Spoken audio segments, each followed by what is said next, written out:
a testimonial from Quelvin Gibbler, third quarter counselor of the new Qualian hegemony. When founding a new hegemony, or any sort of new government really, one of the first things you need is a place to call home. We selected a lifeless and abandoned moon in the Tabarak system, which we named Qualia Prime, after ourselves, the Qualians. However, after landing a few auto-habitats, we discovered that our new home was being orbited by a Nasiri reconnaissance station. By law, a station in orbit around a Qualian world belongs to the hegemony, as has been the case since our founding nearly 200 days ago. The Nasiri, of course, argued that they were not subject to our laws, and met our envoys with violence. They are quite a querulous species, as I'm sure you know. It was at this point that we realized legal representation was required, so we contacted the Xtreme Sanction. Their charming and helpful representative assured us that we were well within our rights, and quoted us several reasonably priced service packages. Within days, the Sanction's lawyers had filed motions to place the station under Qualian jurisdiction, nullifying any claims that might have existed under Nasiri law.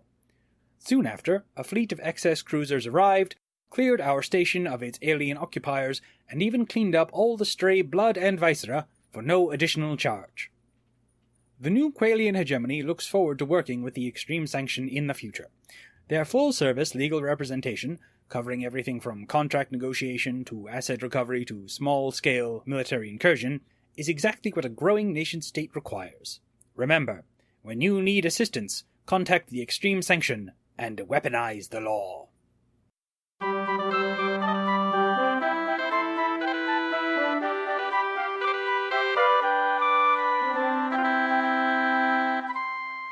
Hi everyone, and welcome to the Chimera. This is a role-playing adventure show where a group of college friends and longtime campaign collaborators forget to record an intro to their podcast and have to do it in post.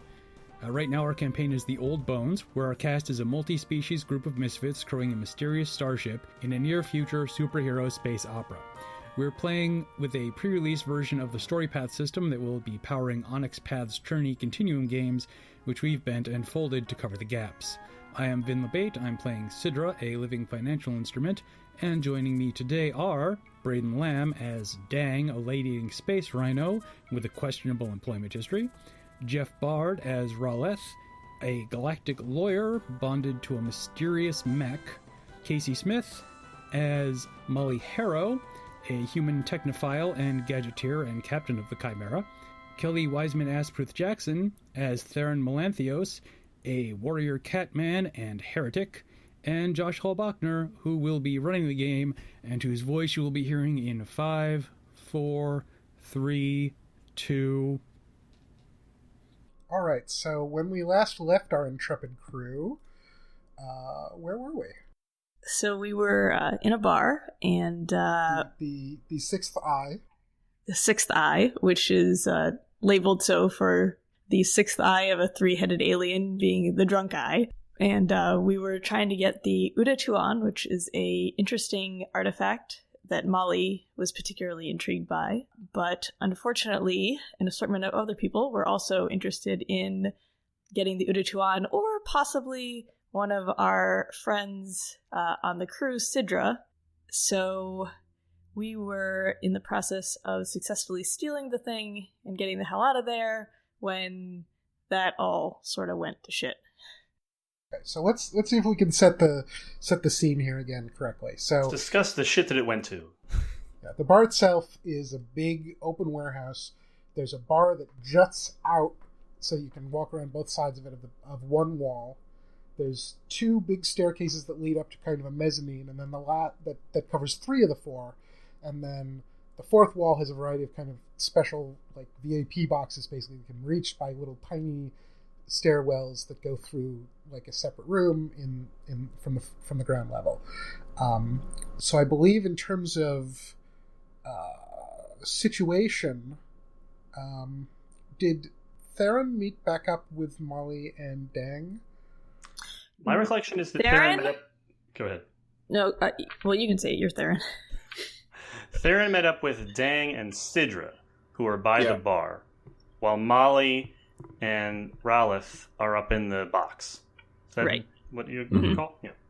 Yeah, so maybe we should take a second to go over the more than a handful of other players in the room right now. Right. There's at least one chinchilla, right? Several Yes. of which are trying to kill us. Let me go down the list and see what we got, right? Let's see. There's Linger, who is the Trovan that Dang worked with in a previous gig, who's still kind of chilling in the area nearby and like polishing glasses. There's Xtreme Sanction, who are the all-purpose bad news firm that Ralph has run into before. There's 3 of their Burgit splicers, who are the Technicolor werewolf cyborgs, basically, up on the mezzanine, and then 3 more came in alongside Bluckster, who's the big kind of Rhino Wemmick guy who runs the brute force portion of their operation. They just came in through the front door, so they're kind of in the way if you're intending to go out that way. And there is no other exit, so we kind of have to go out that way. Yeah. Coming from one of the VIP rooms is Dyedward, who's the captain of the Martixa, which is a vessel that was involved in a previous scrap with you guys in which Sidra was actually stolen by and then stolen from. And he's coming out along with an indeterminate number of his crew members out into the floor. There is Essex Siri and Ballroom Fall, who are a spatting celebrity musician couple who are here. There is the broker that Theron just stole the Uratuan from with very little effort, and who is currently keeping his head down and singing a song to himself quietly. And then somewhere in the place that you haven't identified yet are Nasir Azil, who's the Morgit thief/assassin, and then somebody connected to the Ardori treasury. I think that's everybody. Full house. Are we under the impression that the Viscount is also here? Or no? Nothing that came up suggested that the Viscount is actually here. Just that he is, involved in the actual transaction flow, I guess I'll say. He is who the broker is expecting, but it's not very clear if that expectation is correct. Yeah. Well, we did establish that Dyedward's crew works for him. Yes. Right, so it's not impossible that actually the broker was waiting for... we didn't get deep into whether the Viscount was coming in person, I think. Yeah. To get it. So maybe Dyedward was getting it. I don't know. Yeah. And we established as well that there's I don't have the notes open. The LLC. Galactic Collections. Yeah, which is also involved in some mysterious way. Yeah, well, they're employing the Xtreme Sanction, right? Yes. Yeah. Yeah, so you have two groups here who are each employed by, different competing, mysterious, rich figures here, and then a variety of other people as well. Right. Do we have a sense of how many people are in Dyedward's crew? You know that there are at least 5 people who operate on the ship. Okay. But we didn't establish, we didn't get a shot of them or anything. I just wanted to make sure. Just got a shot of him. Make sure, yeah. Great. Okay. Not the best situation. Not the best. But as we open...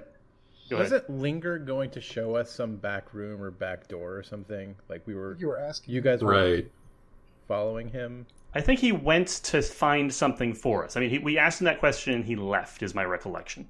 Okay. Yeah, he was going to look into it. Yeah. By look into it, we mean use it himself and then abandon us. Poor Linger, he liked this job. He seems pretty invested in his bro relationship with Dang. It's true. And it totally negates his name, too. Okie doke. So, regardless of whether we're going to go directly into actual physical combat or not, we should move to initiative. Okay. So, everybody roll the lower of finesse plus awareness or cunning plus agility. There should be a spot for you to have written that down, I think. So. Yes. Yeah, I got 6. Right. You mean finesse plus analysis? Finesse plus awareness. So my initiative is 6 do I roll something, or it's just 6? It's just 6. Okay. Awareness is not on this sheet. No, sorry. Awareness is not a stat. Yeah, awareness is not a thing. It must be analysis then. Okay. Finesse and analysis, or what was the other? Cunning plus... Agility plus cunning? Agility. Okay. Okay, so I have... Mine is also 6. Okay. No agility. And the lower of the two. And it's the lower. Agility? No, there's agility. Agility's the thing. Are we doubling 10s for this? Yes. All right.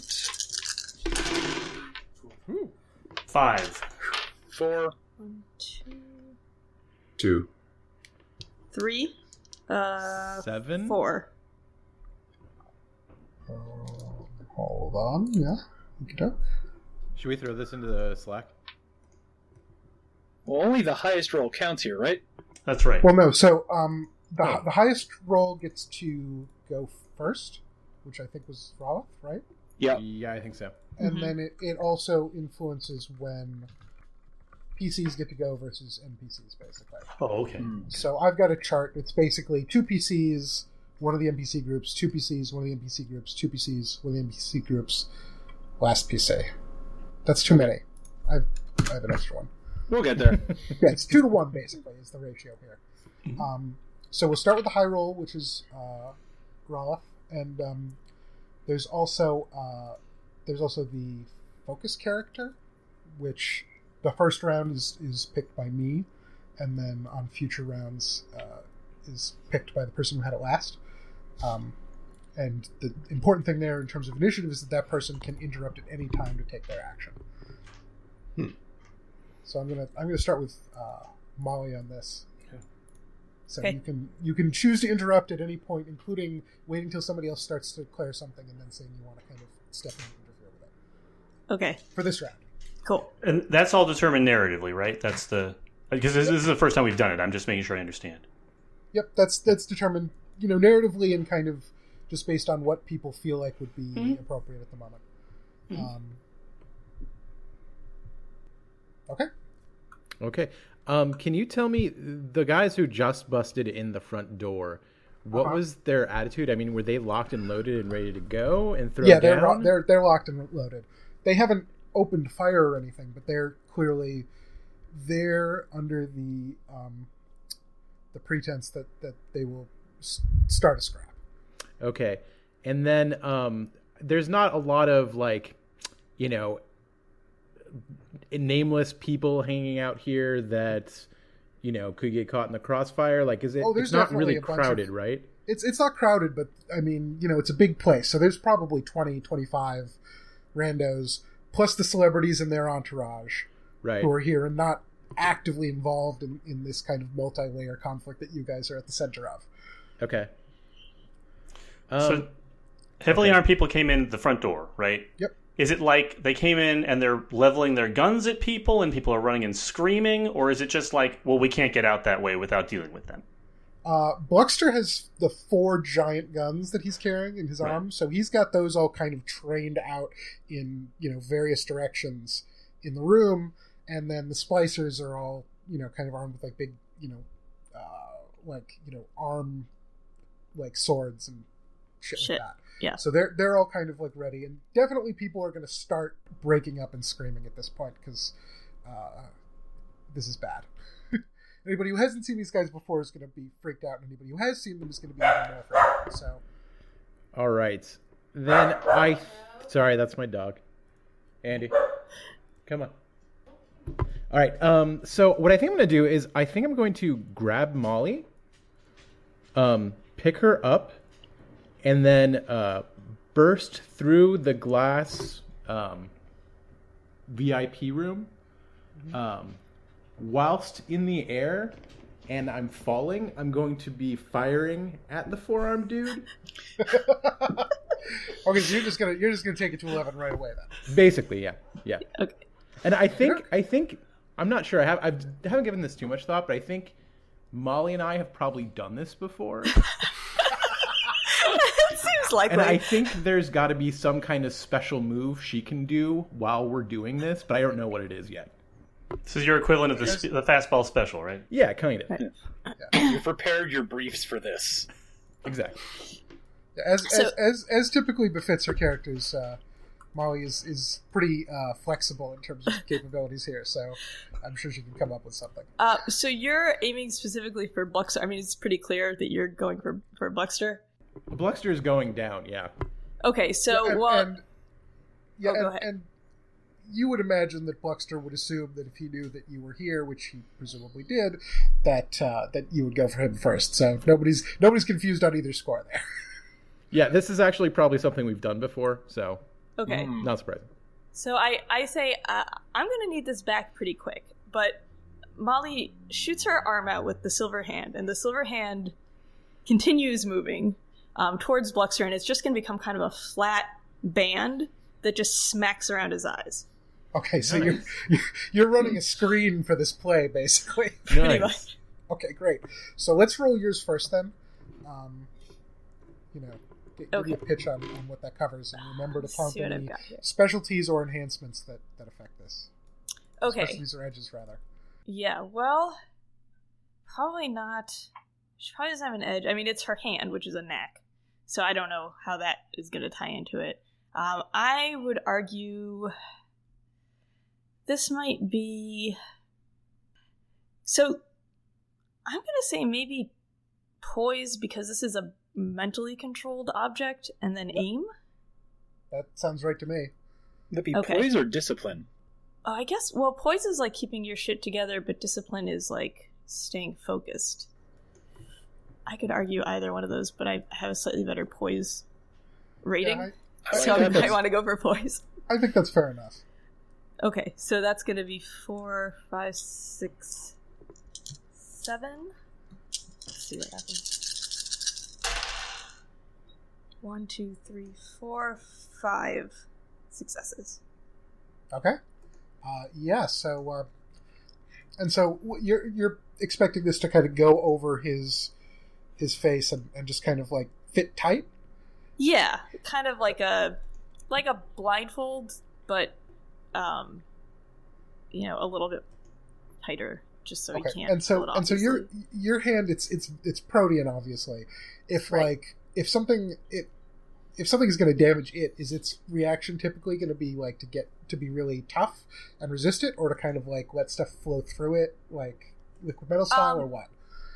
I think she can sort of decide on that. In this case, I think it's going to be more like his fingers can go through, but he just, every time he tries to move it, it just before it even him. gets there.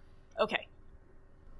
So, so in that case, I think basically what you're seeing is the hands flying out. It's kind of flattening out in midair. He trains guns on it and shoots through it. This accomplishes absolutely nothing because the bullets just kind of pop through. Right. So he's now peppering the walls of the back, the back wall in the area around all of the VIP rooms. So bullets are hitting there and glass is shattering, and this is just making all the panic even worse. And then it just splats across his face. So, you have your opportunity, Ralph, to take your shot now if you want. Yeah, I will. I'll open up with my my rather large carbine. Is that what it's officially called? The RLC. Carbine. Yes. Yeah, the RLC. The RLC. And I believe I chose precision for this. Sorry, I'm looking at Dang's power right now. So it's +2 to attacks that need to target a narrowly specific target. Is that the case here?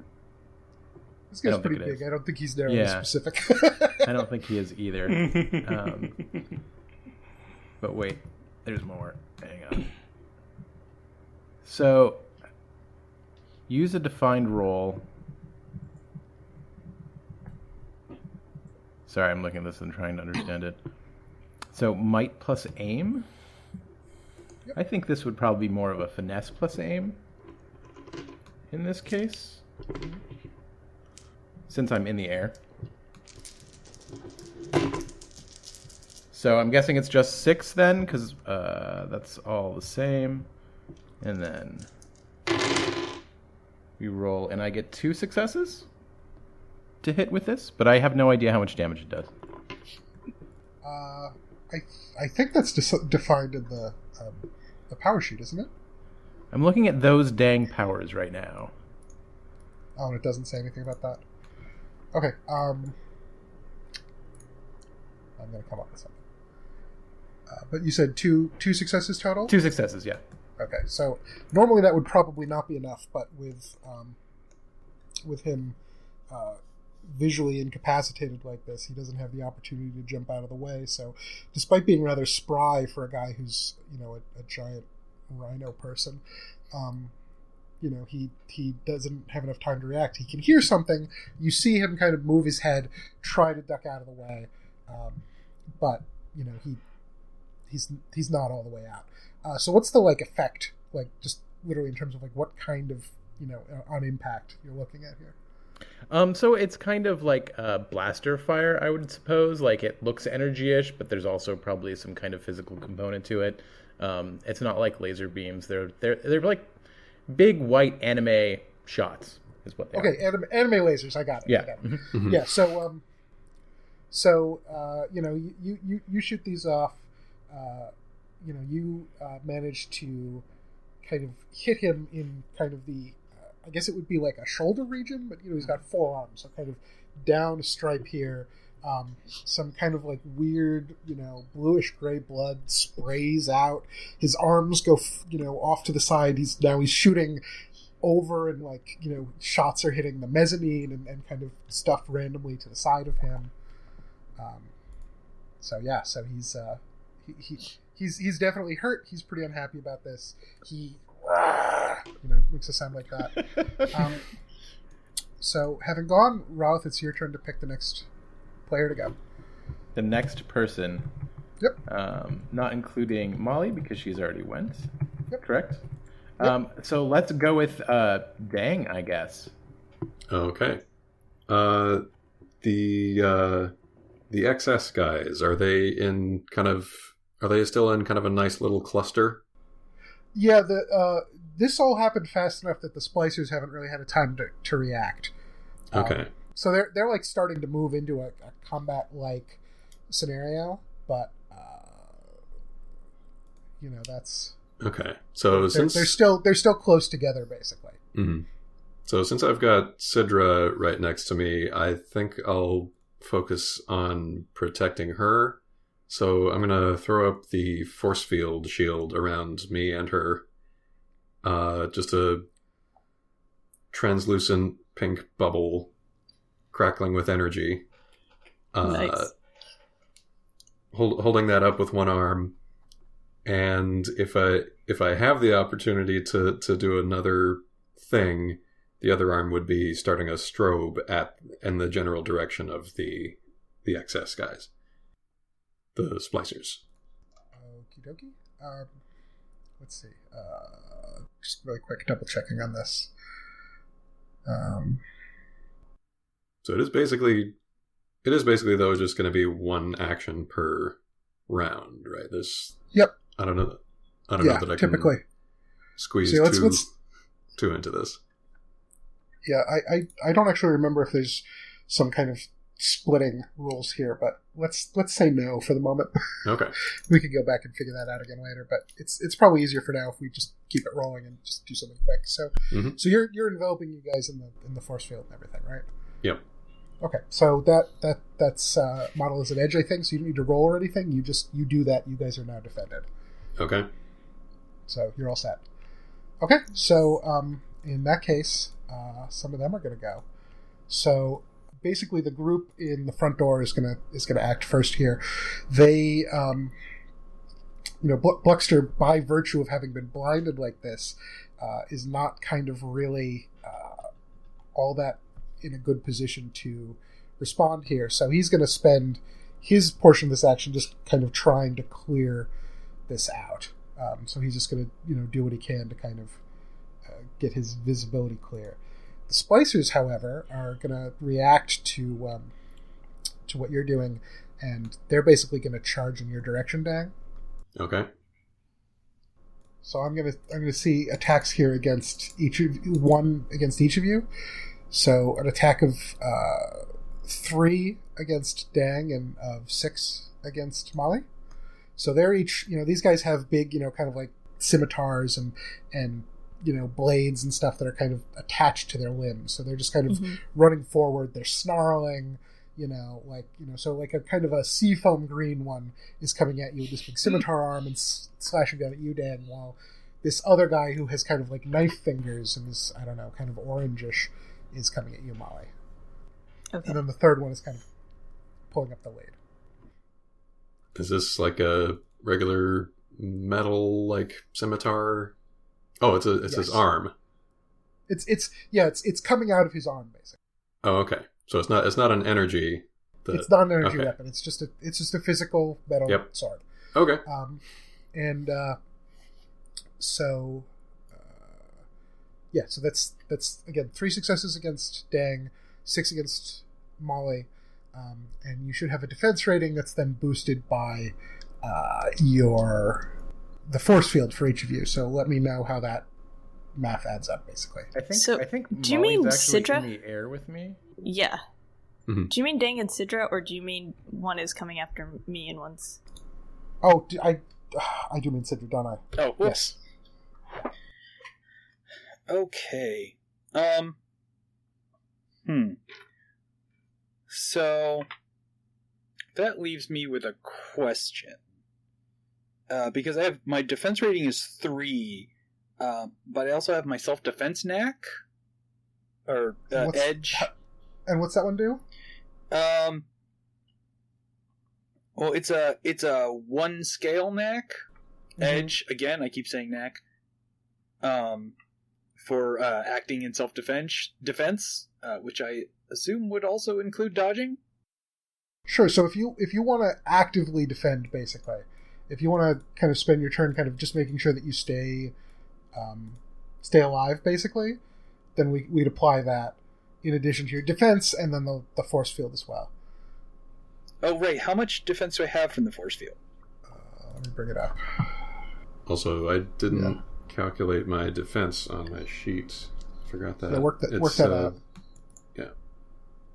Yeah, so it should say let me find Dan's sheet, actually. That will say what the defense from the force field is. Okay, maybe it doesn't. I think it was a 2, so let's say 2. Okay. Yeah, so that's basically a +2 automatically to defense for each of you. Okay. And base defense is calculated from vitality. It's half vitality. Half vitality. Okay. Round it up, I think. Round it up. It's just half vitality? Yep. I believe so. That's right. Oops. Yep. Let's see. No, because I have a defense of 3 and my vitality is only 2. Must be something else. Or I did it wrong. No, sorry. It's 1 plus whatever your highest resistance is. Or 1/2 highest your resistance. Okay, so yeah, I have 1 plus half of your highest resistance. Okay. So it'd be 4 for me. Alright, so that does leave me 1 short of not getting stabbed in this situation. Yes. Hooray. So if I'm defending actively, am I still capable of doing mental actions? Depends on what it is. Depends on how complex it is, basically. Like, if you're just trying to, like, get a little piece of information, or you want to communicate something, anything like that, I'd probably call a reflexive action. That should be fine. If you're trying to do some, like, really big, elaborate financial thing, then that would probably roll into the next turn. So depending on what you're trying to get done. Okay, then I guess I'm just going to focus on... Yeah, for now I'm going to focus on dodging. And then we'll see what happens when it's my actual turn. So they come barreling at you. The one that's coming after Dang, he kind of swings down, and it basically just, clangs into the force field, and he kind of snarls at you in irritation that this is happening.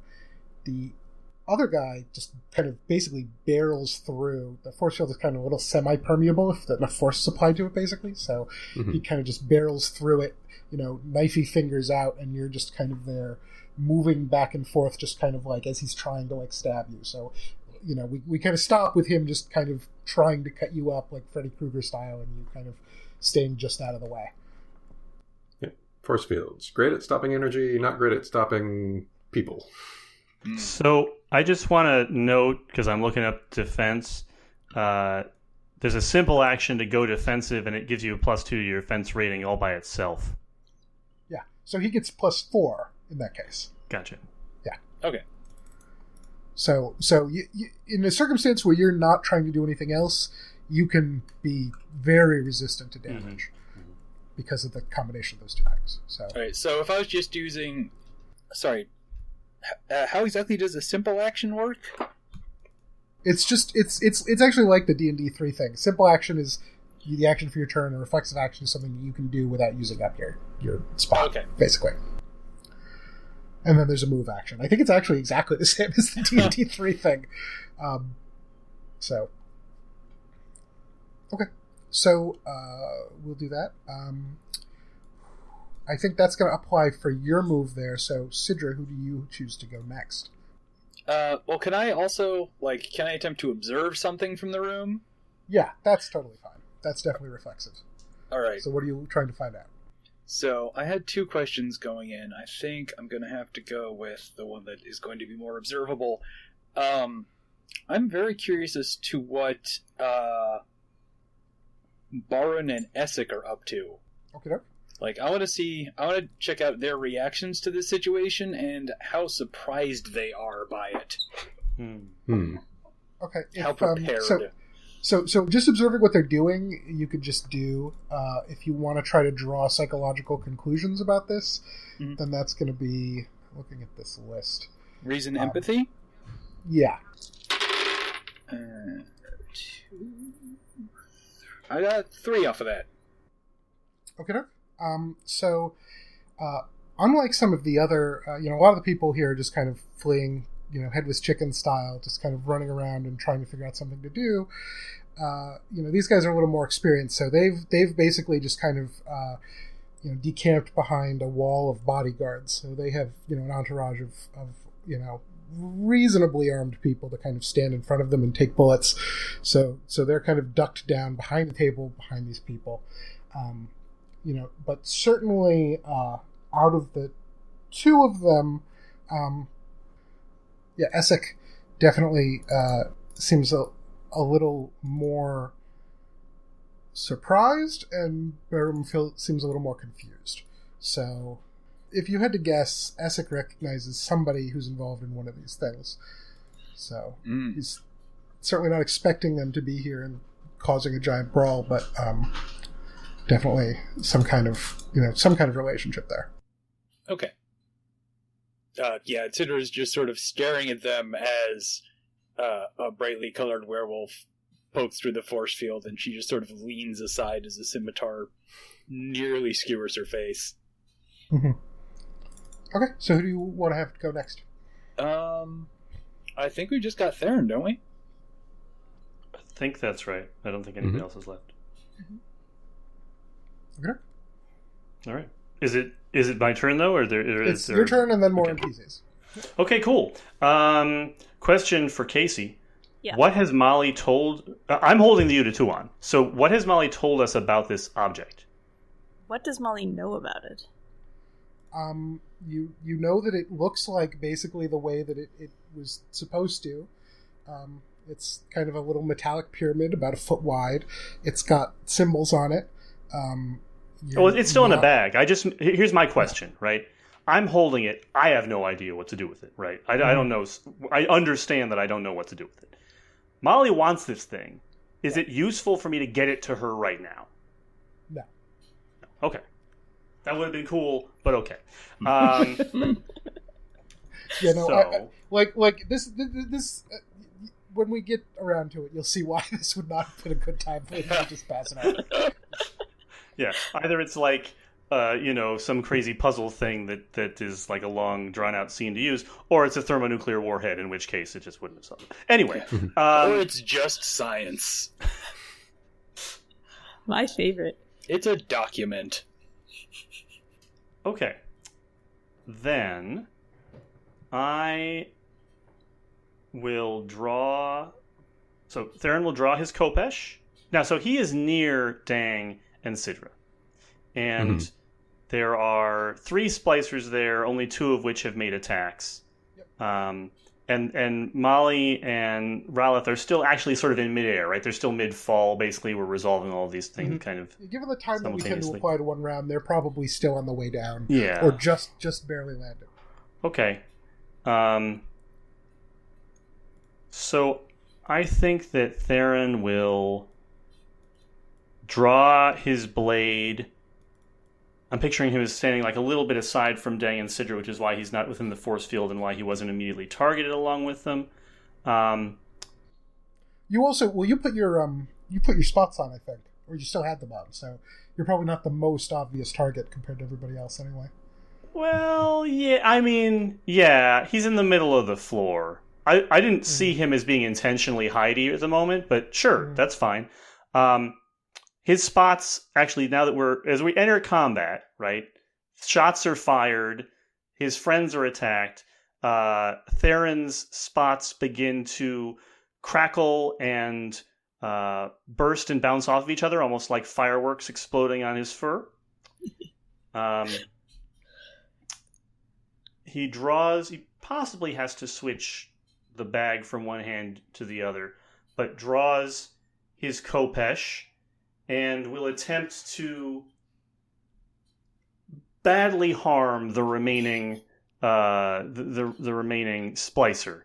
So the Khopesh it's not a stabby weapon, right? It's a very much a chopping, slashing. He's going for limbs, right? I'm trying to get the best limb I can off of this guy. All right. Okay, so that is that's finesse plus weaponry. All right. And doesn't your Khopesh have like a something to it, a plus something or? Yeah, it's basically a +1, which that's an auto success, right? Mm-hmm. Yeah. As long as you roll at least one. Yeah. Right.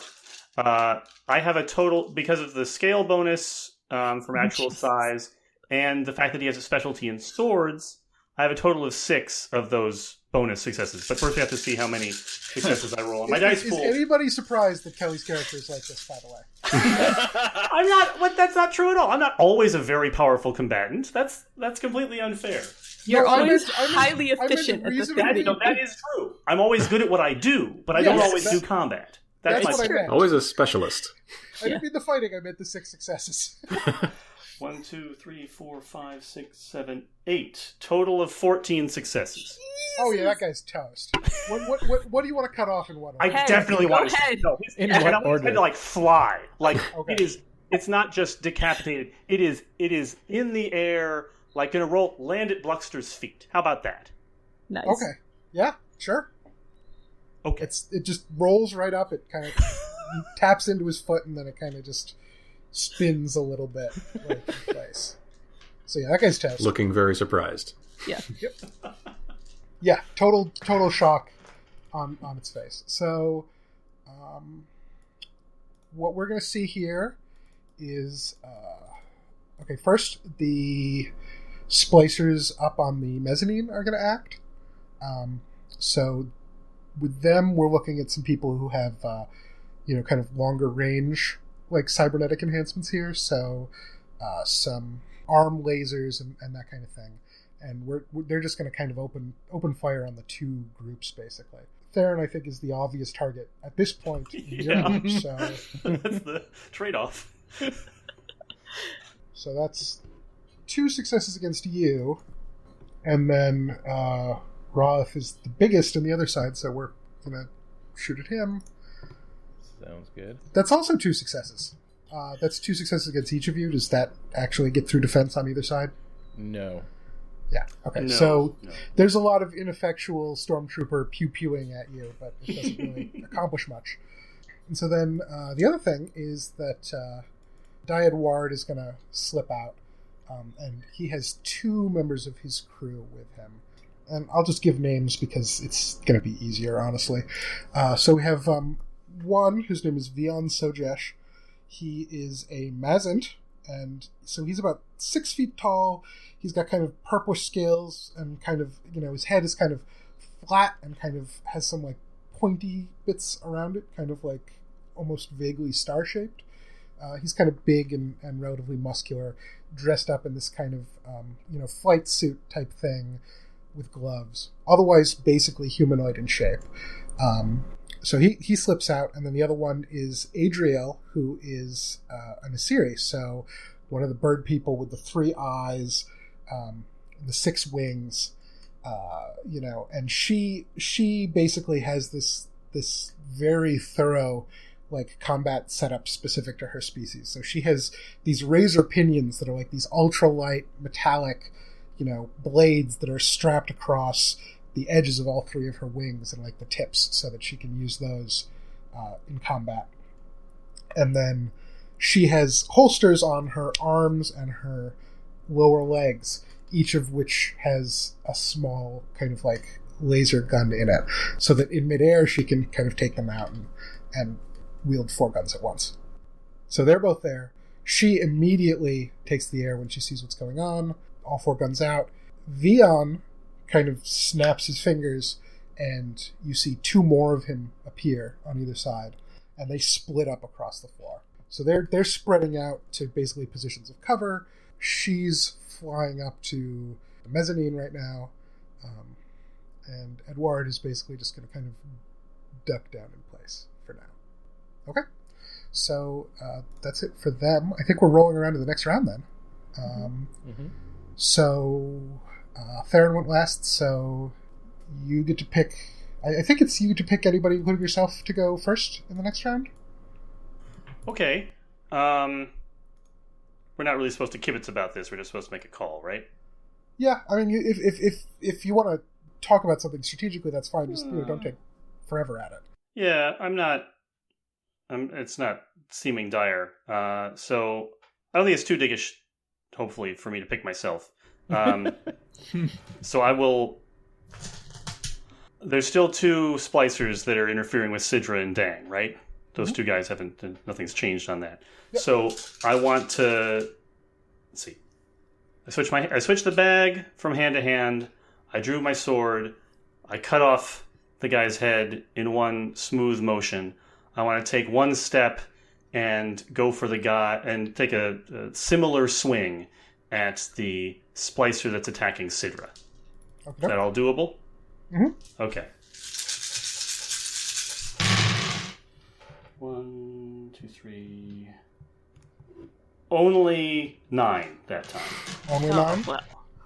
Okay, with only 9, you deal the guy a pretty serious impact here. So not actively cutting his head off. So you probably just cut his whole chestal region open, and he kind of falls over in a heap. So he's either dead or he's not going to be alive for long. But he's certainly not going to be any trouble for you anymore at this point. So if I can follow that, just not with a effective action, but just with a dramatic image, he falls, sucking chest wound on the ground. I will step into that wound. God. Turn to the 1 remaining splicer that's in our area,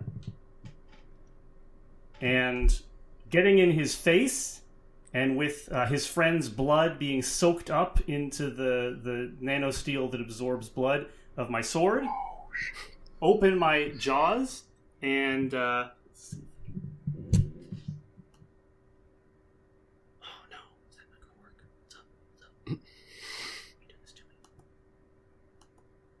It's already disturbing how close you're getting to the camera. You're gonna have to switch your mic or unplug your head earphones, I think. No, I unplugged the headphones. That didn't do it. Just a second. Oh, I thought I had this all queued up really nicely. I was really excited about it.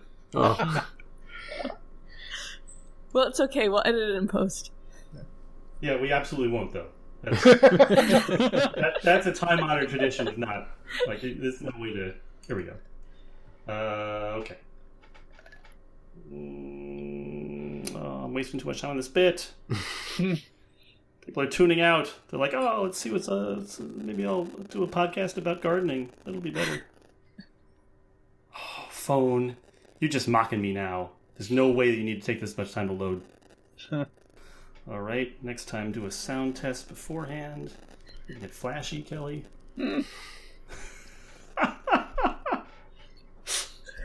I'm still excited. I'm on the edge of my seat. Somebody is hyped. That's right. It's going to be so good when it works. Oh, it's going to be delicious. Oh, it's going to taste so good. I can't wait. Next time, a far nap. Are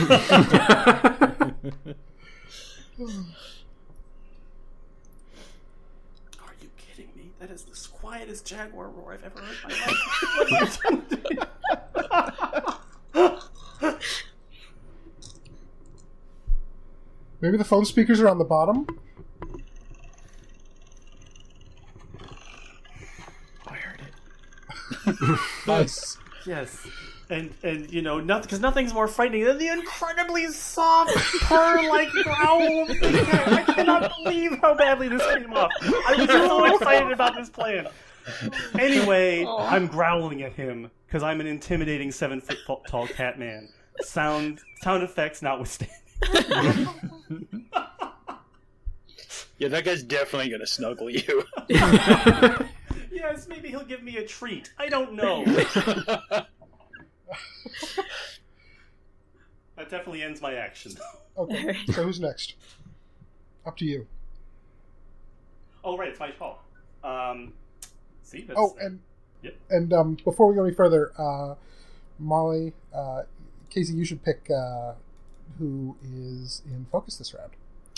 I'm gonna say, since these guys are after Sidra, let's make it Sidra. Okay. And so I think I'll pass priority to Molly. Okay, so if we make it to the ground, where were you aiming to land, Rala? Kind of just in the center of the room, so everybody would be kind of equidistant. And then the plan is to get back to the party, so I'll probably activate my jets and just scoot on back. Okay, I'm probably going to stay with you and behind you, since you're in a mech and I'm squishy. But for my action, I'd like to propose a dramatic edit before I do my action. Go for it. So the idea is this. So the Borgid Splicers are kind of right in Molly's wheelhouse, right? They're these hybrid tech creatures that she's super interested in. And they're also... Like, I just want to note, we have she has a specific backstory about working with cyborg enhancements for werewolves. For werewolves, yeah. We did not make this up. That was the thing. So what it I is in the propose, text. The dramatic edit I want to propose is that this is not the first time Molly has encountered Borgid Splicers. In fact, she's actually studied them to some degree on her own, to the point of repairing and creating some mechanical augmentations for them. So she's really familiar with the programming and basically how their mechanics communicate with their biology and vice versa. Mm-hmm. So that's the edit I want to propose, is that she knows these guys. That's a point. If I can do that, what I want her action to be is I want her to hack these guys. Okay. So I have fast hacking, which, let me see exactly what that does. I think it just sort of, like, if it's a complex action, it reduces the numbers that you have to hit for it. But my basic goal is just to get into the systems of all of the currently active splicers and just shut down anything that's on. Okay. So what's the the mechanism for this, and kind of how does it look? So her goggles have at some point gotten pushed up to her forehead, and she's just going to snap them back onto her eyes, and she's going to lift her hand and then realize that she doesn't have that hand and kind of go fuck. And then she's going to start typing the air with her free hand, because her goggles sort of interpret her hand motions and also. Okay, so she's Google Glassing it then. Right, while she's crouched behind Ralith's legs. Yeah. Yep. Okay. So for that, I'm going to say that would probably be technology and reason. Mm-hmm. And also she has the edge hybrid technology, which I think applies. Definitely. And she has a specialty in hybrid technology as well. So I think that ends up being... Well, that'd be 12 dice and then some extra successes if those work out.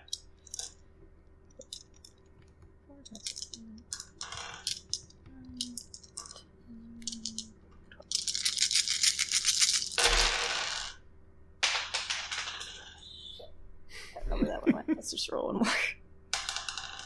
Okay, so 1, 2, 3. If I get a 7, it has to be above a 7, or it can be a 7? It can be a 7. 3, 4. So 5 successes from that, and then her edge, I think, gives her 3 additional successes, and then I don't know what how the specialty serves her in this. It's 1. Okay, so then 9 total? Oh, yeah. Wait. Okay. Yes. Yeah. Okay.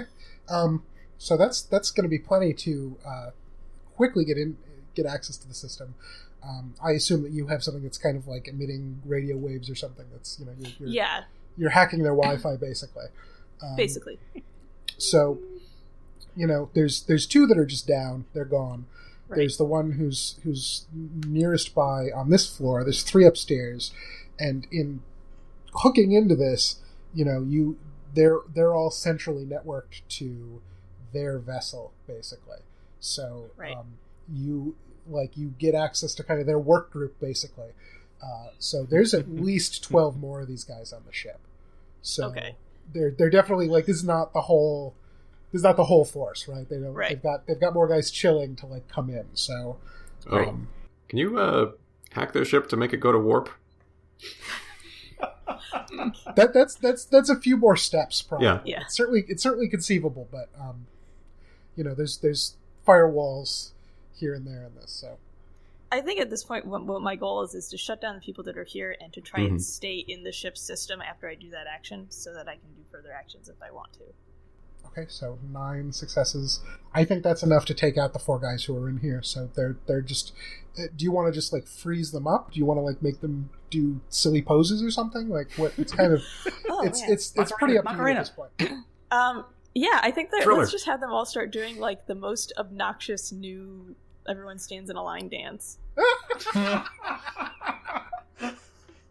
Okay, this is like particularly bad for these guys because this kind of dance typically involves like touching yourself in the body in various places. So like these guys are kind of giving themselves like cuts in the face. Like the guy with the somebody with the knife fingers is just kind of like so this is like really deeply inconvenient for them and really absurd looking for the guys up on top. I like how Josh was ready to answer the dance question. I'm impressed with that. Yep. So, okay, so that's going on. We're going to cut over to NPCs for a second. Up on the balcony, we have Adriel, and she is very rapidly moving into combat, but not, at least at the moment, with any of you. So she's up there, wings come out, like I said, razor sharp, guns come out. So since there's 3 of them up there, she basically does a maneuver where all the hands and limbs go in together close in front of her, and she's firing all 4 of them in one closely targeted burst, and then the wings are out to the side. So she basically blasts away the guy in the middle, and then just cuts the heads off the other 2 with the wings as she goes by. Because you very nicely lined them up for her. So this was very little effort for her. So they're done. So they're gone. At this point, Buckster is really quite sick of not being able to see, and he's actually basically kind of put one of his hands in front of his face and like basically managed to kind of stretch out enough to see through it, and he's strong enough in this case that he's able to do that. So he's got one hand dedicated to that now. He just kind of tossed the gun somewhere, but the other 3 are all still good. So he's gonna take some pot shots at you guys, and this is gonna be, I think, 1. So 3 arms, each swivel a different target. So it's gonna be 1 at Theron, 1 at Molly, and 1 at Rolith, because Molly's the one who threw the thing at him, and the other 2 are the big, obvious, meaty targets. So that's 11 successes at Theron. Oh, shit. Okay, that gets through. 1 success at Molly. Okay. And 11 successes at Rolith. Oh, Jesus. Wow. Swingy. Okay. Yeah. Theron's defense is 8, FYI, so that's whatever your math is. Mine was 3, so I think the shot aimed for her dings off of Rolith. That's probably good. Yep. Or just he just like is slightly short or something. Mm-hmm. And what is your defense in Moonin? It is 3. Wait, in the mech? My defense doesn't change, my armor does. Oh, okay. What's your armor in the mech? My armor in the mech, I don't know what my base armor is, but it starts, it gives me +4, and then an additional +2 if it's a temperature-related thing. Okay, so 3 defense, 4 there, so that's 7. Okay, so damage-wise, and what's the total on Theron in terms of defense plus, I guess, anything with auto successes that applies here? I mean, the auto successes he gets are already figured into defense, so Okay. he doesn't have any special armor that we've designated, and he specifically doesn't really wear armor, so that makes sense that he wouldn't have any. But even though this guy's big, you still have a skill bonus that applies here. Okay. Oh, does the scale? Because scale affects his defense. Does it also like affect? I don't quite understand the way the tabulation is. So So his scale bonus is 4. So. Okay. So what's that plus your defense then? That would be 12. Okay. So he is. It's kind of up to you whether he's like actually hitting you and you're resisting that in some way, or you're doing something to kind of. I think there's a misleading thing here. The defense already figures in his scale bonus. Oh, okay. Right? Because the scale bonus actually calculates in in defense. So 8 is the honest number. I don't want to. I don't want to get more. Right. This is already a broken character. I don't want to get more character. Yeah, that's fine. Credit for it that I deserve. So that's essentially that's 3 damage going in towards you and 4 going in towards you, Ralph. And so for each of those, you can either take that as stress coming in from the left side, or you can bleed some of it off into injuries. And stress is what I need to worry about as far as like whether I'm conscious or not. Stress is what's going to knock you out. So, I'll take it on my stress. Yeah, I'll take 3 stress. That's fine. Okay, so in Ralph's case, you're in this big mech, so it's kind of dinged and battered, and kind of smoke comes out, and it cuts to the inside of. And you see like the red lights flashing on your face inside the mech. Get it under control. And so then on your side, Theron, you're gonna basically have some lasers like hitting into you. The singe of fur and some kind of pushback effect, but no vitals, nothing that would kill you, but definitely something you're gonna feel in the morning. Can I describe this slightly? Because there's something visually that I think should happen here. So go for it. To recap, I killed 2 guys in about 1 second. Yep. I then got in the third guy's face and growled. We can debate whether it was actually soft or not. And then he immediately started dancing. Yes, from my perspective, right? Yes, Molly didn't shout out, "I'm going to hack them and make them dance," right? So he started dancing, which is a little weird. And then the Rhino Wemmick guy shot at me, and since my scale bonus applied, even though it didn't stop the hit entirely, that means that as the lasers were striking me, there was a flare up of the energy that's associated with Emporos, which is it's white with kaleidoscopic rainbow edging. So there was some appearance of geometric planes.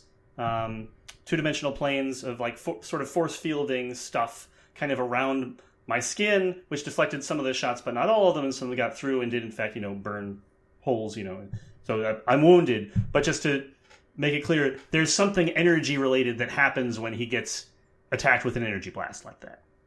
Cool. That was cool. Okay. Neat. Who went last again? I did. So I think, let's see. Let's have Ralith go next. I'm actually going to steal your focus, or use my focus, particularly since I only really have a mental action that's not going to necessarily affect the field, but might help us make some decisions. Mm-hmm. Sidra is very carefully sort of keeping her back against Dang's back, just to sort of have a wall between her and the large guns. And she's sort of muttering to herself about how things don't entirely seem correct. And what I'm really wondering, and I'm going to try and trace some connections, is there's 2 separate factions that are here for me. Yes. And I want to know why... Minimum of 2. Minimum of 2. I want to know why any of them would be looking for specifically me specifically here. So I'm going to try and draw, sift through all of their... starting with their finances and just looking for anything that connects them to the same place that routes to here. Okay. I want to know why everyone's looking in the same place, why they know we're here. So that's going to be reason plus liberal arts. 5 and... Always delicious. Every time we say that with a straight face. Yeah. It's a very odd choice of skill definition. It's the bard roll. Yeah. Yeah. I believe a bard diploma is a specialty Reason is on definitely not the right... Reason is definitely reason's not. Reason's not. Sure. Probably that would be presence. I think I'll make a case for cunning. Cunning plus liberal arts. I don't think I knew a lot of cunning people at bar. Well, Ponstein always said if you knew how to learn, you could do anything. Alright, so I rolled 5 successes, plus I think I've got 7 auto successes for that. And how many of those are scale? 6. 6 of the 7 auto successes. Yes. Okay, yeah, because I just need to know, because for these financial things especially, and I was realizing this after the first time we went through this, with the financial things, a lot of the organizations that you're dealing with have their own scale bonus, because they are big, right? So it's just significant there. And so give me an idea of the kind of proximate type of information that you're looking for here, because there's a few ways I could answer this, given that role, and I want to kind of figure out the right area to hit. I'm looking for payoffs or communications or things that are common links between the treasury agents here and the XS and this place. I should note that I also have the skill trick expert researcher, so I get, I think, an extra question out of this. I'm not sure exactly what that will be. Probably dependent on what you tell me. So in terms of purchase connection type things, there's actually a pretty obvious one that you managed to kind of rustle up here. The XS, who are here representing Galactic Collections LLC, are representing an organization that purchased you from the treasury agents in question. Mm-hmm. So the kind of chain of custody here is that you were in possession of the treasury in some sense that was not financially recorded. You went into the specific individual custody of the treasury agents in question. You were sold for money, an extremely large amount of money, to Galactic Collections LLC. And then there's basically an interruption of the chain at the point where Edward and his crew lifted you. Okay, so these aren't the legit treasury. This is the questionable treasury. You would guess so, yeah. It's and because it's a treasury, right? So anybody who's trying to do anything sketchy there is going to very specifically avoid the types of things that are going to form an audit trail here. So it's hard to get to the details of it, but this is what it would look like either if you had rogue agents who are acting outside of the treasury, or if you had people who were operating in some kind of special deep cover scenario and trying to disconnect their actions. If you have the Fed version of the CIA here, then that would look like that. Or if you have people who are actually just working outside of the organization completely. But given that they're connected to the XS, that leads to some obvious conclusions. Still trying to figure out what connection brings them here to us. Oh, how did they find us here? Yeah. Oh, yeah, they bought somebody off. More specifically, there's a kind of chain of custody that, there's a chain of logic here that will get people to a place comparable to you with a pretty decent chance of accuracy at the moment, because if anybody is on the lookout for information about the same types of artifacts that you're currently seeking out, then that's going to come up on the same networks. So somebody can make a reasonably educated guess that you're going to go for it. So in this case, you've got some people who are here specifically to, try to take the the artifact, and then some people who have just used the fact that the artifact is going to be here to predict that you will come here to steal it so that they can repo you. Okay. Does that make sense? Yes. Okie doke. So it's on to Rolf now? Okay. Mm-hmm. Then what I would like to do is, with one hand, I guess, grab Molly again. My wings from the back start glowing red, and it kind of jets me backwards at a pretty high rate of speed. My feet are kind of dragging along the ground, sparking and creating some kind of, dugout pit as I fly backwards. And then I'm doing that while I'm firing. Moonin's going to zoom in and target, I guess, his left hand, one of the hands that are still holding one of the guns, and I'm going to try blowing it out of his hand. Okay. So I'm assuming this will be a precision roll. This will be, yes. This will definitely apply that extra successes. And let's see if I can get better than 2 this time. The answer is barely. 3 this time. Including the extra successes? Oh, do I get auto successes? Don't you? From the precision, right? Precision gives that's +2. successes? Yeah. Yeah. Oh, that's awesome. Yeah, so it's 5 then. Okay. I'll take that. Okay. Yeah, you can manage that. So it bounces out a second one, so he's down to 2 guns now. And the goal is to get close to the group, so I can put Molly in the force field or something. Okay. Yeah, okay. Yeah, you shoot it out of his hands and it goes flying. All right. And I think that's Dang's turn after me. Okay. I'm just gonna light him up. Just point an arm right at him and quantum bolt. Nice. All right, fire it off. There's no momentum going. There's Yep. Yeah. Because I've got the marksman trick where I can spend momentum to get additional successes, but Yeah, next nobody's time. got any momentum yet. So it's going to be vitality plus aim, 6, 4, and then I have the specialty in quantum bolt, and it's scale plus 1. So let's see, 6. No, sorry, it's 6 plus 5. Grab one more. Well, so the roll, the dice pool should just be the raw stats, and then the scale is successes on top. Right. Okay.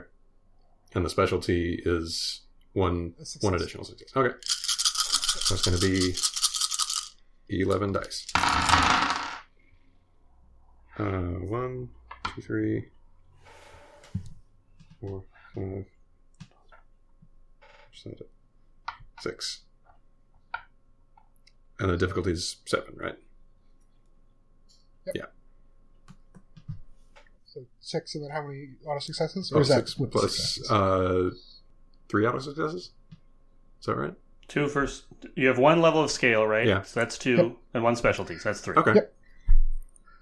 Okay. Yeah. So and what are you? Where are you trying to hit? What are you trying to accomplish here with this shot?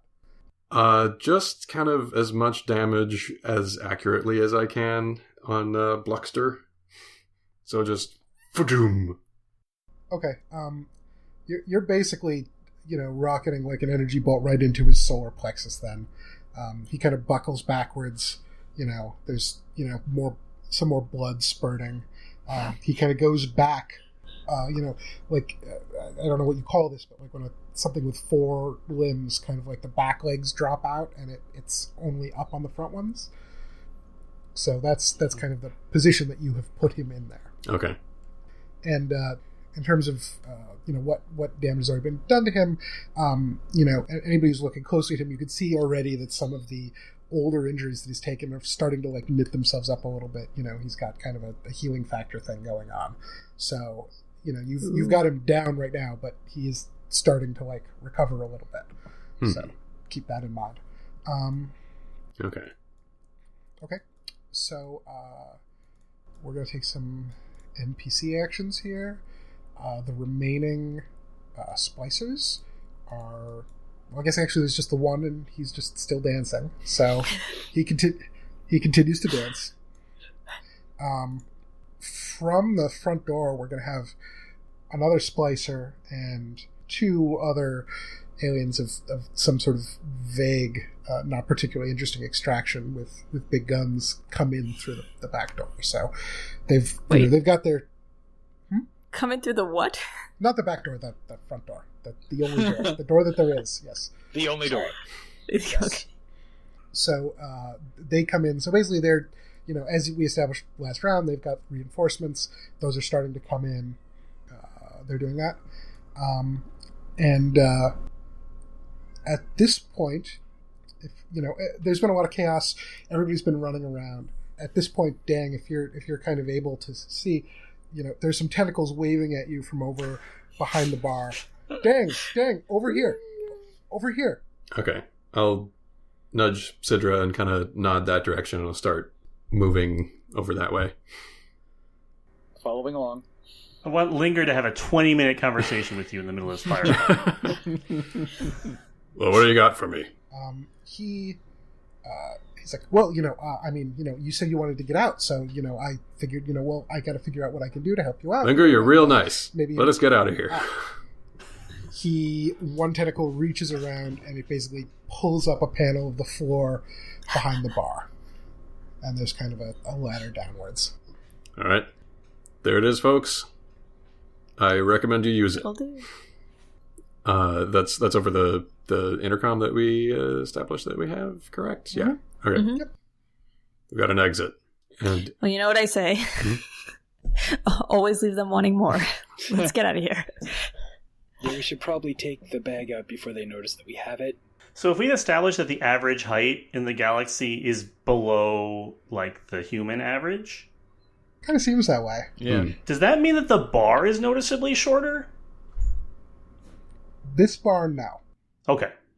I mean, it's purely that doesn't have any consequences. I'm just interested in is it kind of extra funny to watch a 7-foot tall humanoid try to deal with the bar? Is it sort of like a low bench? Anyway. Yeah. No, in this case, it's probably a little bit higher just because it's the people from this particular system aren't particularly short. But are we kind of agreed on fleeing at this point? Is that the plan? We've got what we want. Yeah. What's that? We've got what we want. Yeah. So then there's basically just one complication here, which is that all of you should really be able to take this back route, except for Roth. So I want to know what your plan is to deal with this, basically, because you're not going to fit. All right, well, that's fair. Are there any windows or skylights or... No, there's no external light at all. No Have you considered filing an injunction?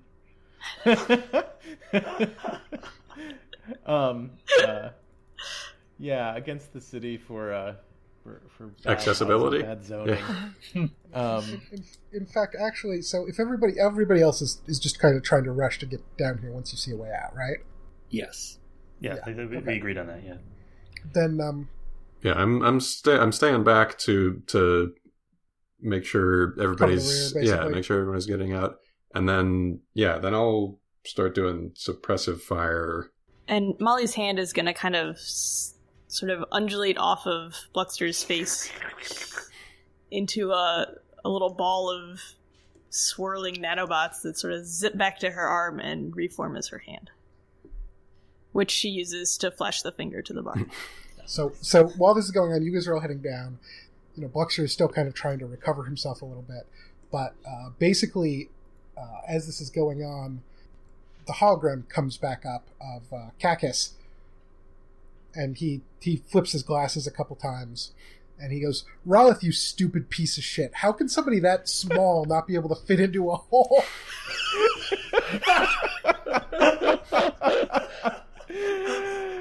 Bluxter, for a guy who has 4 legs, you'd think you'd be able to move your ass a little bit faster than that. And I'm just gonna fly at him at a very high rate of speed and try to knock him down and get through behind him.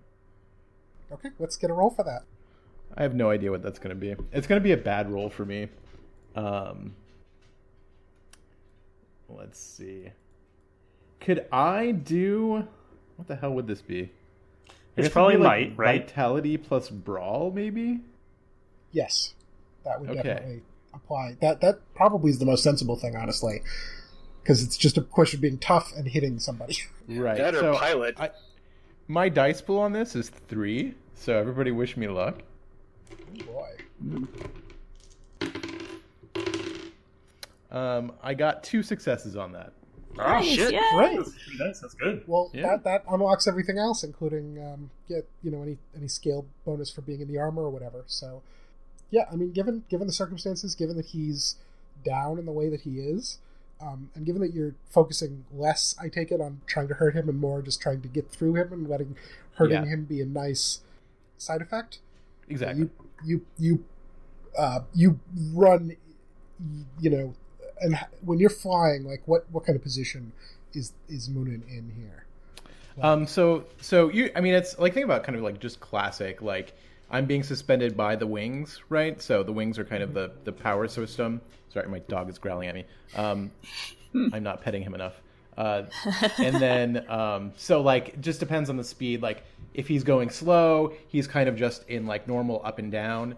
If he's going really fast, he's going Superman style. So I'm probably Superman styling it right now. Okay, but it's because the momentum is pulling your legs back. Right. Okay. All right, then. And arms out then, if you're saying Superman style. No, I think it's going to be like shoulder, like kind of body block kind of style. Well, then your head slams into him, basically right where you shot him, actually. Good. That's what I was trying to do. He kind of buckles backwards. He grabs onto your feet as you're going by. So you're now dragging this guy along the ground. You just bowl through the other guys who are kind of trying to come in, the 3 that I just mentioned, and then, the other 4 or 6 guys or whatever behind that, like a bunch of bowling pins. You're just rocketing down the hallway. This covering fire is a specific thing. Can I like roll against Bluxter to inflict a notable complication to my opponent's next attack on an ally? Yeah, you can do that. I mean, given the circumstances, you're probably better putting the covering fire on any of the guys coming in who are still around. On the other guys, basically just kind of spooking them off. Because he's busy getting dragged away from the bar at the moment. Out of range, But yeah, go for it. Oh, okay. There's another vitality aim. Yeah. 3 plus 3, 6. Okay. Yeah, so you kind of, you just got bolts shooting off. Everybody's kind of ducking for cover a little bit. And that gives you the ability to kind of get everybody down into the hatch and follow yourself without any real complications on your side. I don't have to shoot well, I just have to shoot a lot. Yep, exactly. So, this is a pretty standard kind of like sewery access hatch kind of thing. Nothing really special. It's really just, kind of a room built underneath the warehouse, and then it hooks into one of the like kind of municipal systems, I guess. It lines up with the tunnels above pretty well, so it's not too hard to figure out how you want to be getting to where you're going. As you all go in, Linger is still up at the top of the hall, and he's like, "Oh, I'd really like to come with you, but I really this is such a good job, and I don't want to lose it. If the damage isn't too bad, then maybe the bar won't close, and I'll be able to like keep it around, and I can really help clean up because I've got all these tentacles." Linger, you've been a real big help. We really appreciate it, but you're doing a lot more good serving people drinks than backing us up in a firefight. Not to be too blunt about it. So he waves with his tentacles as you guys go away and then close the hatch behind you. Thank you, Linger. So I'm just gonna radio and check in, and Ralith, you make it out okay? Okay is a relative term, but yeah. And this is while I'm flying while I'm dragging him, and I'm also shooting my gun in his face as I'm like trying to get him off me.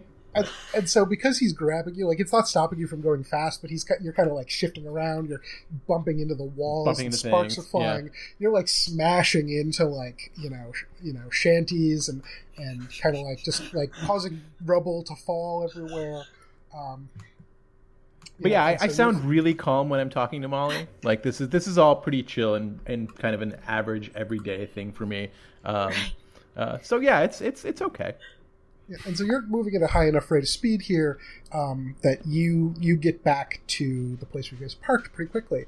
So you kind of burst through, the kind of doorway there, and you are able to appreciate almost immediately that your ship is still sitting there, totally safe and sound, and the 4 guys that you left are all actually just playing a game of cards sitting in front of it right now, and you are headed directly towards them. They have a very high rate of speed. Yes. Perfect. Actually, I guess, I'm going to come like perilously close to them, and then redirect straight upwards, and then I'm just going to start going up for a while. And I say, hey guys, let me know when you're close to the ship. I might be going orbital here in a second. Wait, isn't there a bubble? Isn't there like an atmospheric dome? Didn't we establish that? Yeah, you'd have to kind of go through an airlock to do that, but you can do that. Oh, fair enough. If you want. Nah, it's all right. I'll probably either we'll do our fighting up there. Yeah, it's a big dome though, so if you want to go up, that's certainly possible.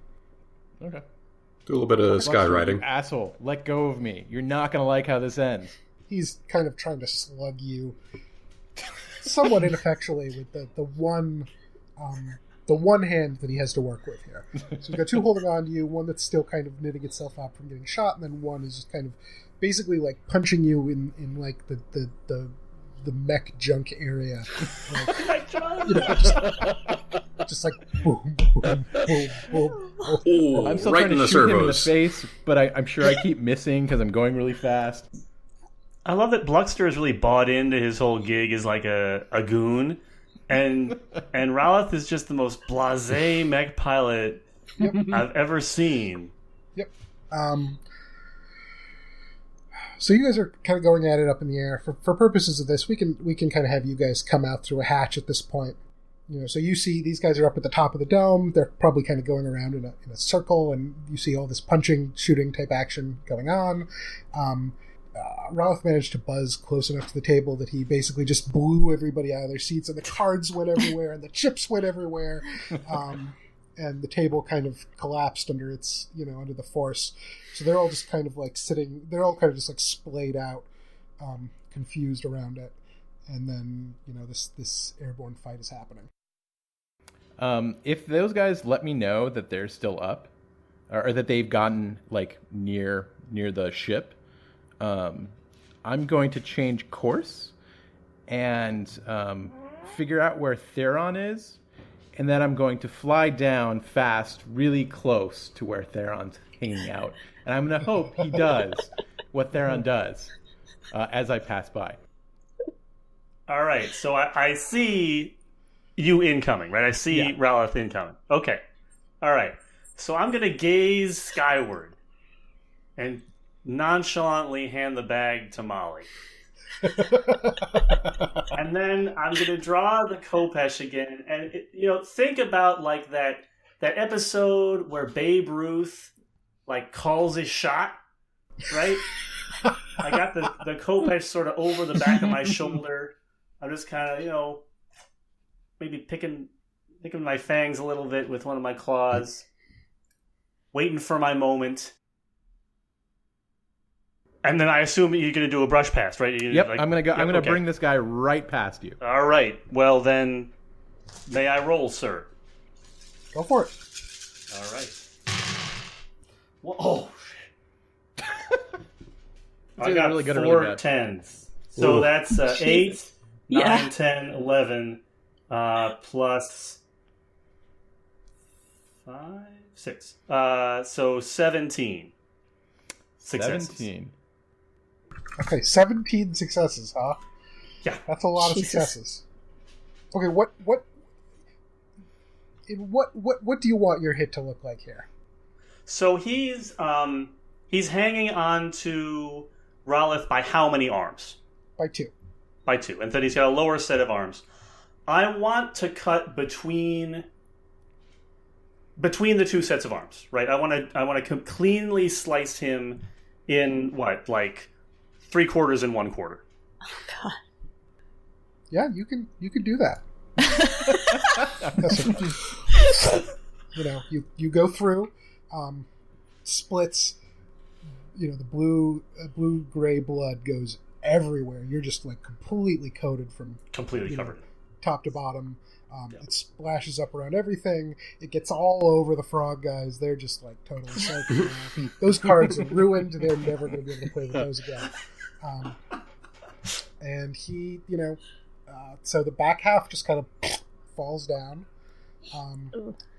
The front half is kind of twitching, and he just kind of his face just kind of looks up above, and he just goes, "Fuck!" and arms let go, crashes down about maybe 40-50 feet away.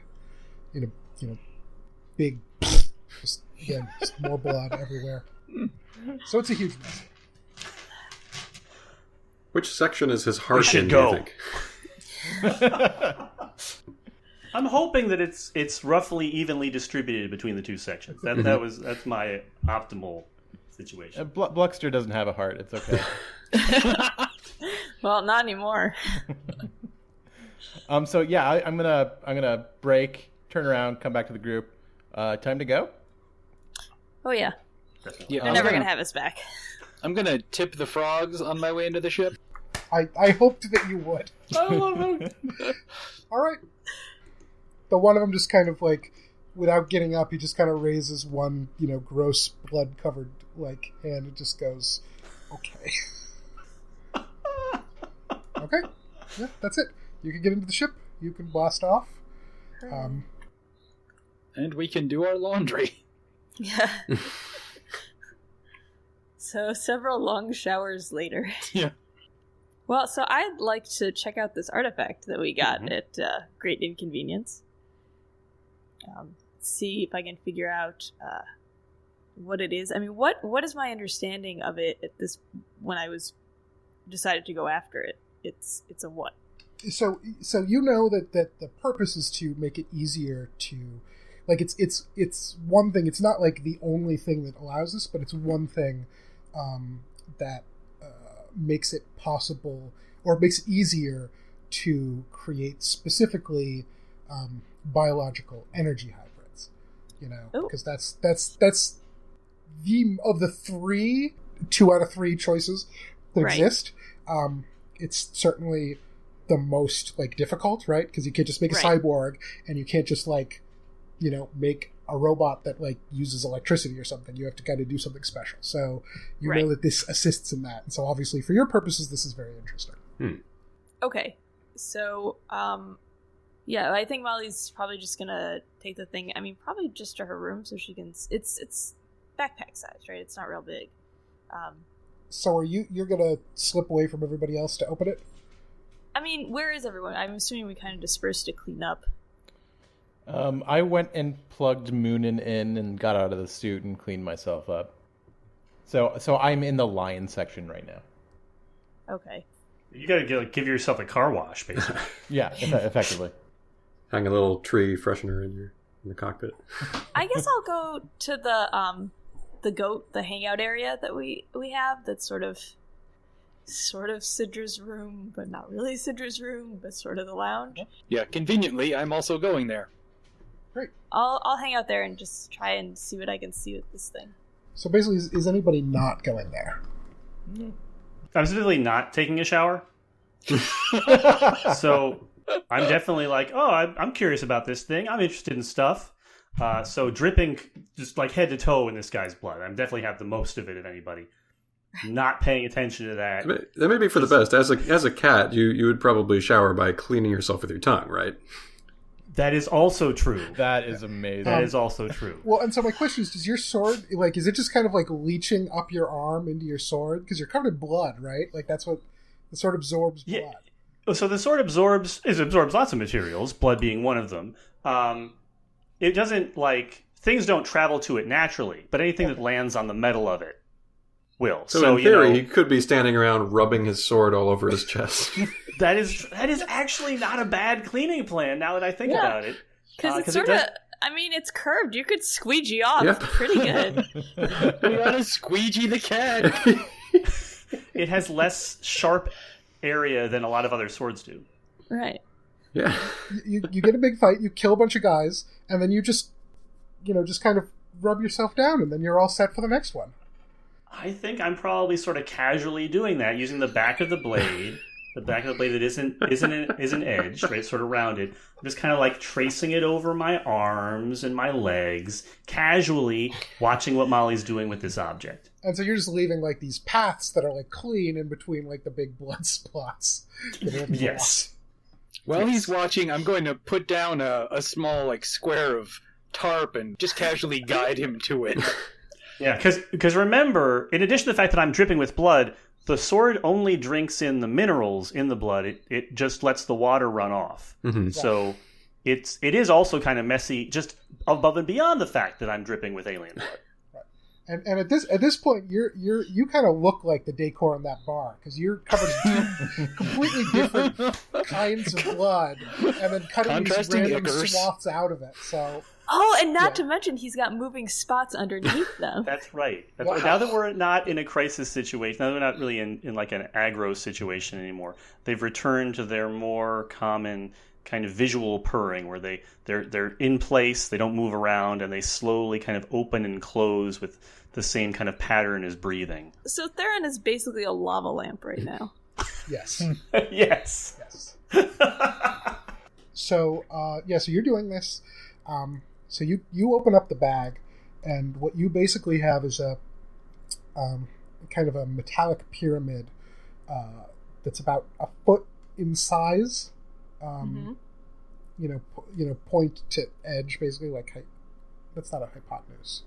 I don't know what it is, but you get the general idea of the size I'm talking about. It's got kind of all this elaborate, design and filigree and everything on it.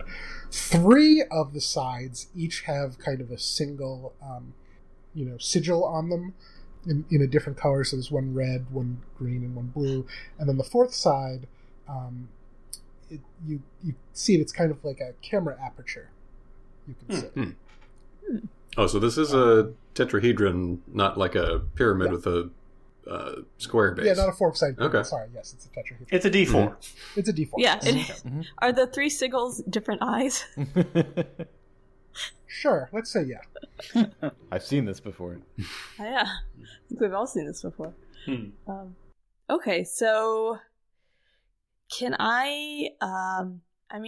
really, Molly wants to do just sort of play around with it, run her fingers over the sigils, see if she can determine any way that the camera thing can be activated, if there's any sort of openings or areas that look like they could open, and just sort of, using her technological intuition to see what makes the most sense to touch and fiddle with. Okay, just give me a roll. Okay. So I think that's going to be 10. Is there... No, never mind. So, correct me if I'm wrong, is Dang kind of a biological energy hybrid, or is it not quite the same? Yeah? Yeah. Okay. Yeah, Dang is definitely interested in what's going on here. Yes. 3 successes, and then depending on what kind of tech this is, there might be some specialties where her edge might apply. You'll have to let me know. Yes, it does. Okay, so then if her edge applies, that would be 6 successes, and then she's got hybrid technology, so that would be 7. Okay. So it's not like it isn't some kind of like really like, you know, insane Hellraiser puzzle box or anything here. Like it's designed to be opened, but just not like casually opened. And specifically, you know, you're able to kind of look at it and basically figure out, okay, you need multiple life forms basically spread across the triangle, the three different types of life, in order to kind of touch it and do certain things in certain ways to open it up. So you're basically in the best possible position to be able to do that. So you can just kind of order people around. Okay. And just for, you know, setting the scene, like who do you want to have help you out with that? You need two. Well, we'll have Dang touch the energetic part with one of his energy tentacles. Mm-hmm. And then we'll have Rolith. Actually, you know what? She's going to ask Theron to touch the part that's mechanical, because she kind of wants to see what happens there. And then she'll touch the part that's biologic with her human hand. And then see what happens. Okay. And there's, you know, some fiddling around. You have to slide stuff around. There is like a little puzzle block aspect to it, but it's not super complicated or anything. So you kind of slide some pieces around, spin some stuff, you know, and you finally hear kind of a click. The three sigils kind of glow a little bit. It kind of hovers up, like it, you know, having been activated, it kind of hovers up with the aperture facing upwards. And that part slides open. And basically what's inside is a series of different kind of little test tubes, basically, of different sizes, slightly different shapes, with brightly colored kind of glowing liquids in each one of different colors. Oh, you guys, I'm going to have so much fun. It's a science kit, basically. That's awesome. Yeah. So there's that. And then basically there's just kind of two... if there's anything you want to say or do about that, do that. And then I've just got two kind of fade-out things to do after that. No, I mean, I think pretty much what she's going to do is just play with everything in there. But I don't have, like... I drink all of them. A witty way to say that. Please don't. Actually, specifically, I can't. And we'll probably be dragging each of you in to help her in various degrees. Okay. So, so we fade out from you guys, you know, with Molly cackling in glee over this new toy that she got. And there's basically just two things elsewhere in the ship that we want to look at. So one, we have the stellar map, which is in the kind of engine room, which has a whole map of all of the different pathways of the old bones. And in one spot, there's a star that isn't connected to anything, and the map just kind of... and a new connection appears. Cool. Okay. And then the other one is we see kind of a grating or, you know, some kind of thing in the mechanical part of the ship, and we zoom in really close on it, and we notice there's just a tiny little bit of white fur in the corner. Okay, so we're gonna cut it there. I really gotta run because the baby's gonna freak out. So sure. Thanks everybody. I'm just gonna bounce right now.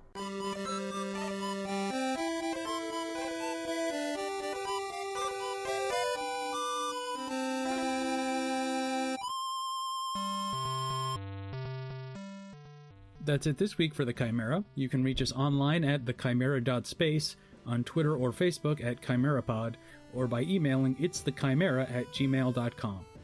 Please rate and review us on iTunes or Stitcher or whatever your preferred podcast application is, and watch for new episodes bi-weekly.